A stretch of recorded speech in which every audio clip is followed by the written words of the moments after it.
उस समय सब कुछ सारा कुछ क्लियर नहीं था। जो ग्राउंड से जो मिला था उसी के आधार पे सीम्स में अपलोड किया गया था। तो अभी फाइनली क्या मैंने क्या निकल के आ रहा है?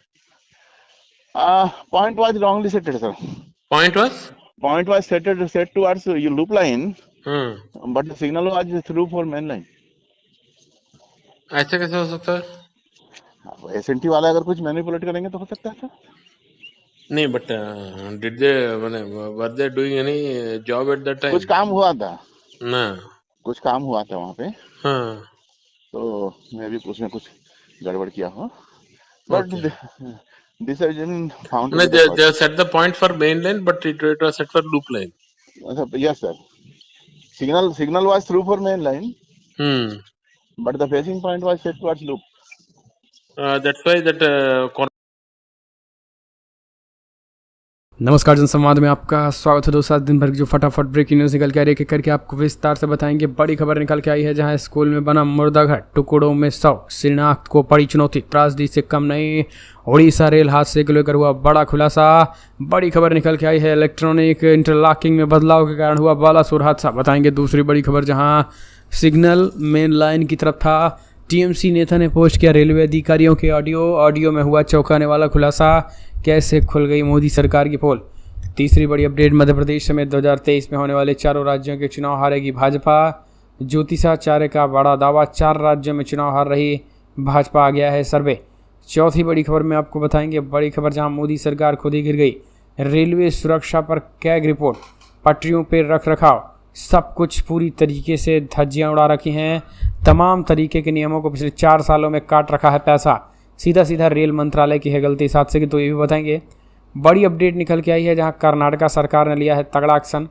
जहां कर्नाटका में गोहत्या पर प्रतिबंध था, वहीं अब पशुपालन मंत्री ने दिया बड़ा बयान। भैंसों का वध हो सकता तो गायों का नहीं, जल्द खोलने के दिए संकेत। वहीं अगली बड़ी खबर निकल के आई है दोस्तों जहां ये एक्ट ऑफ गॉड हो जाएगा जल्द ही। बालासोर हादसे पे प्रियंका चतुर्वेदी ने मोदी सरकार पर बोला बड़ा हमला, खड़े किए सवाल। कहा ये जो एक्ट ऑफ मोदी सरकार है ये जल्द ही एक्ट ऑफ गॉड होने वाला है। तो एक एक करके आपको बताएंगे दोस्तों। जहां ओडिशा रेल दुर्घटना पे पहुंची कांग्रेस की टीम ने लिया जायजा, हुए चौंकाने वाले खुलासे, बताएंगे इनके बारे में। और इस बीच सिब्बल ने बड़ा हमला बोल दिया इस हादसे को लेकर, रेल हादसे को लेकर। तो एक एक करके देश दुनिया की, जहाँ मध्य प्रदेश में कैसे बढ़ रही है मामा की मुश्किल, वो भी बताएंगे। पहलवानों के समर्थन में जोरदार तरीके से विरोध प्रदर्शन, वो भी बताएंगे। बीजेपी सांसद समेत 52 पर हुआ एफआईआर। अखिलेश ने कहा कब चलेगा बुलडोजर और कब होगी गिरफ्तारी। बताएंगे कैसे चौकी में घुसकर पुलिस वालों के साथ सांसद ने की मारपीट। तो एक एक करके आपको जान ही लेना बेहद ज़रूरी है, लेकिन उससे पहले एक छोटा सा निवेदन, अगर आपने चैनल को सब्सक्राइब नहीं किया तो पल पल की अपडेट के लिए चैनल को सब्सक्राइब करना ना भूलें। दोस्तों दरअसल पहली बड़ी अपडेट निकल के आई है, आपको बता दें। कोरोमंडल 128 किलोमीटर तो यशवंतपुरा 126 किलोमीटर प्रति घंटे की स्पीड से थे। रेल मंत्री ने कहा पूरे मामले की इलेक्ट्रॉनिक इंटरलॉकिंग में बदलाव के कारण हुआ बालासोर का ये ट्रेन हादसा। दरअसल दोस्तों आपको बता दें बालासोर में ट्रेन हुए हादसे को लेकर अब आखिरकार जो है वो सच अब सामने आ गया है। हम आपको पिछले 24 घंटे में बता रहे हैं कि ट्रेन जो थी वो मेन लाइन से हटकर लूप लाइन पर थी। लूप लाइन में ऑलरेडी खड़ी मालगाड़ी से गाड़ी की टक्कर होती है और फिर ये हादसा होता है। इस हादसे के बाद कुछ डिब्बे दूसरी लाइन पे चले जाते हैं, तो फिर उधर से हावड़ा आ रही ट्रेन जो है वो दूसरी ट्रैक को मार देती है, तो ये हादसा हो जाता है। यानी इसलिए 3 गाड़ियाँ टकराती हैं। लेकिन अब इस पूरे मामले में जो ये बड़ी खबर, बड़ी रिपोर्ट निकल के आई है कि अब यहाँ पर जो है वो ट्रेन कोरोमंडल एक्सप्रेस जो पहली बार टकराई वो 128 किलोमीटर प्रति घंटे की रफ्तार से दौड़ रही थी, जबकि यशवंतपुर 126 किलोमीटर प्रति घंटे की रफ्तार से दौड़ रही थी।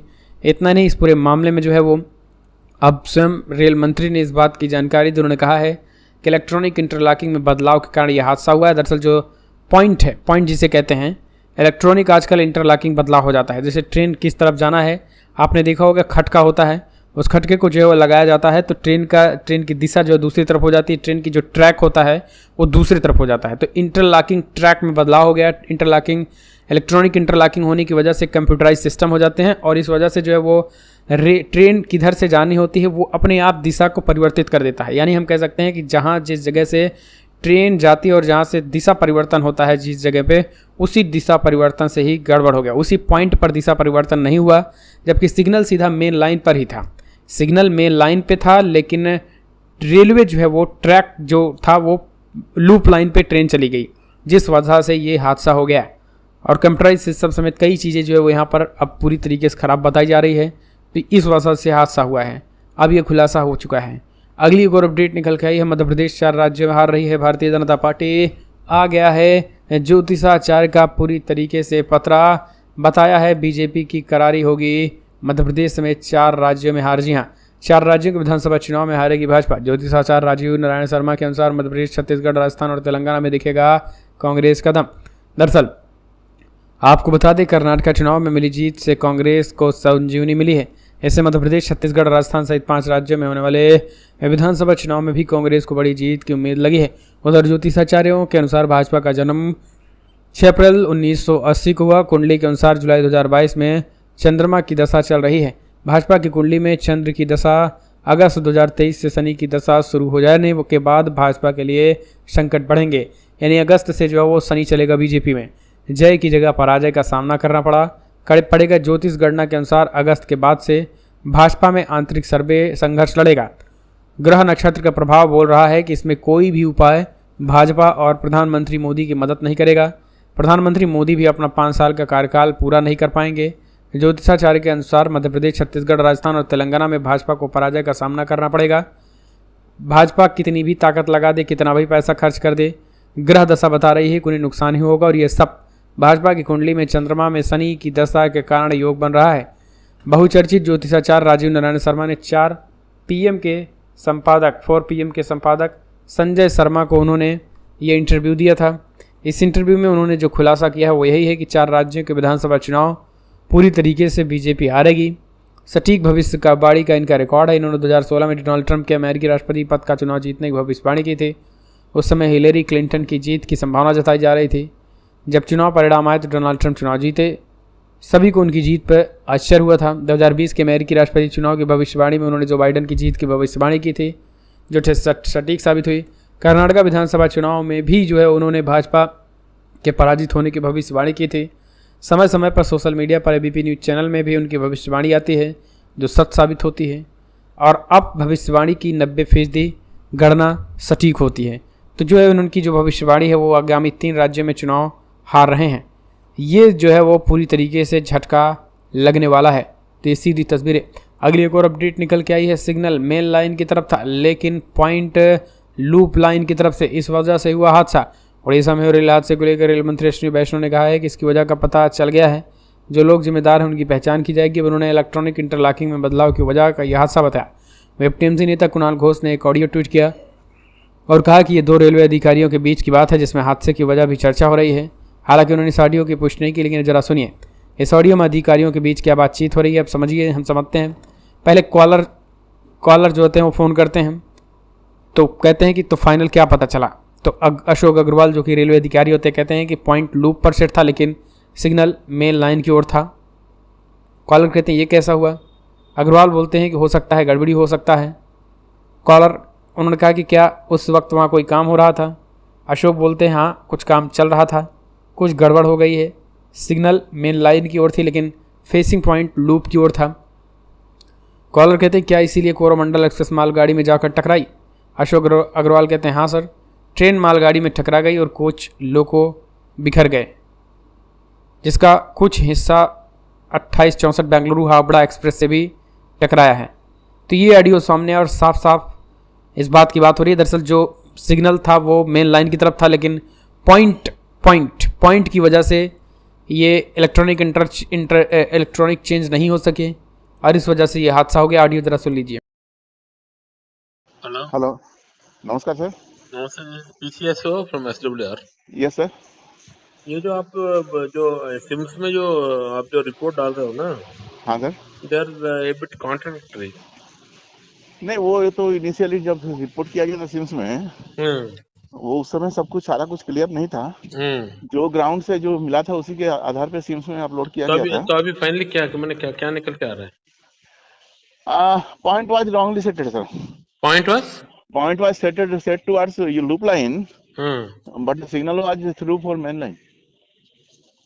ऐसे कैसे हो सकता है? SNT वाला अगर कुछ मैनिपुलेट करेंगे तो हो सकता है सर। नहीं, but did they were they doing any job at that time? कुछ काम हुआ था ना, कुछ काम हुआ था वहाँ पे। हाँ। तो मैं भी कुछ ना कुछ गड़बड़ किया हो, but this has been found to No, be the they first. set the point for main line, but it was set for loop line. Yes, sir.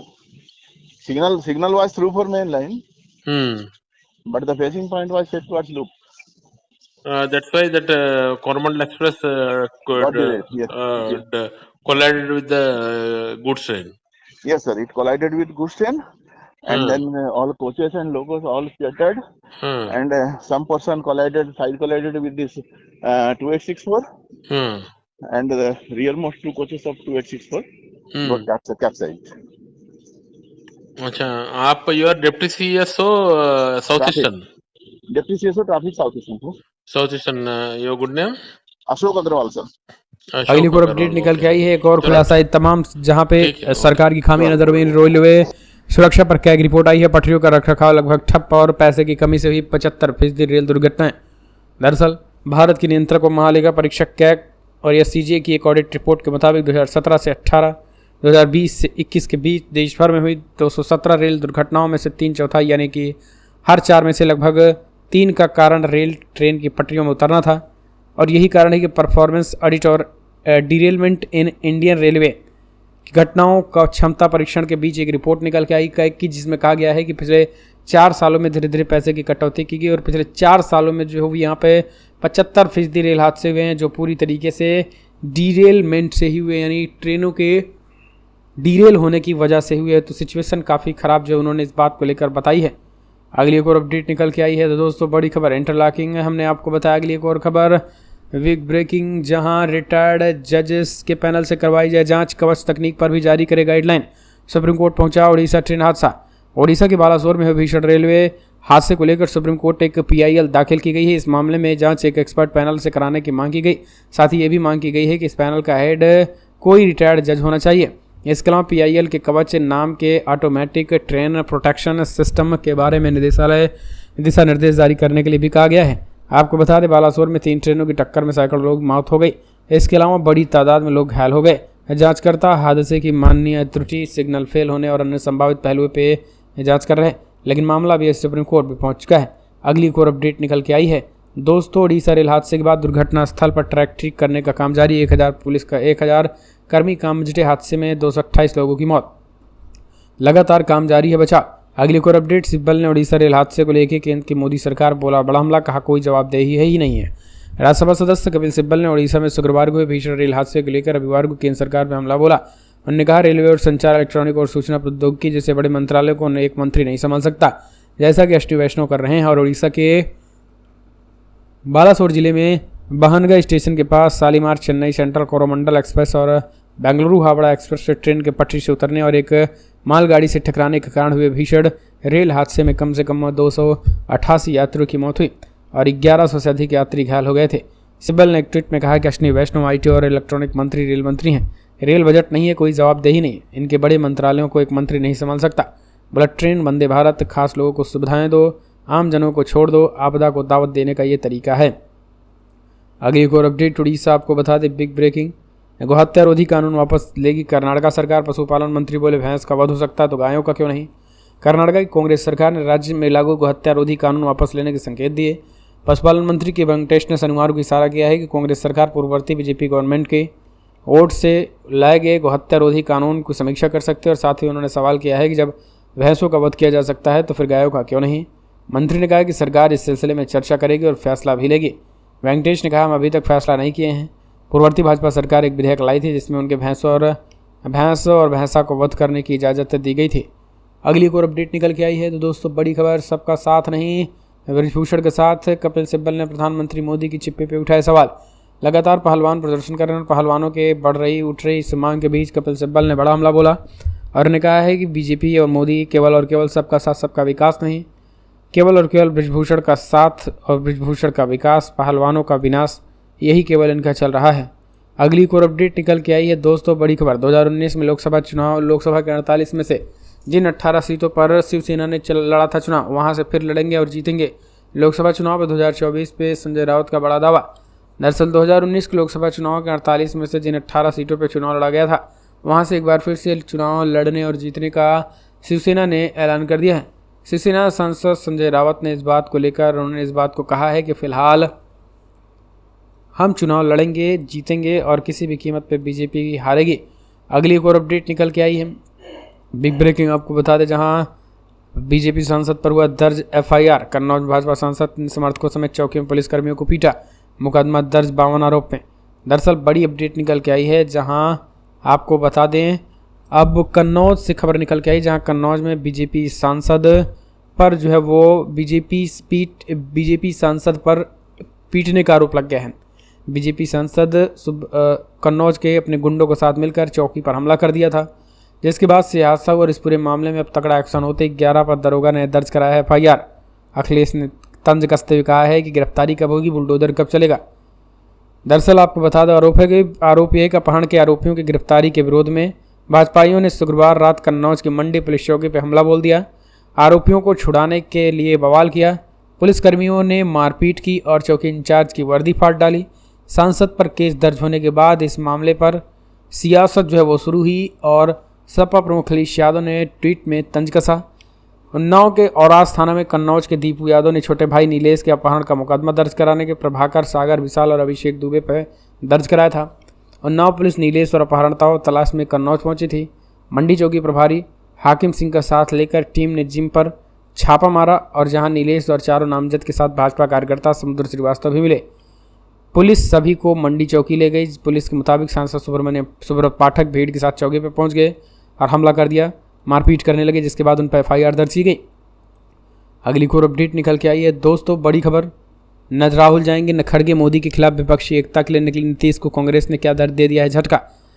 दरअसल बिहार के मुख्यमंत्री नीतीश कुमार इन दिनों प्रधानमंत्री नरेंद्र मोदी के खिलाफ विपक्षी एकता के लिए निकले हैं और इसके लिए उन्होंने हाल ही के दिनों में कांग्रेस पार्टी के पूर्व राष्ट्रीय अध्यक्ष राहुल गांधी, वर्तमान अध्यक्ष मल्लिकार्जुन खड़गे, दिल्ली के मुख्यमंत्री अरविंद केजरीवाल, बंगाल के मुख्यमंत्री ममता बनर्जी, विपक्ष के तमाम नेताओं के साथ मुलाकात की और एक सीट एक उम्मीदवार पर बातचीत की। तमाम नेताओं से मुलाकात के बाद उन्होंने 12 जून को पटना में विपक्ष की एक बड़ी बैठक बुलाई, जिसमें कांग्रेस के दोनों कद्दावर नेताओं के शामिल होने की चर्चा थी। हालांकि कांग्रेस पार्टी के आधिकारिक तौर पर ऐसी भी कोई संभावना खारिज किया है माना जा रहा है, लेकिन विपक्ष एकजुट होगा। फिलहाल इस वीडियो में इतना ही। पल पल के अपडेट के लिए चैनल को सब्सक्राइब करें। जय हिंद, जय भारत।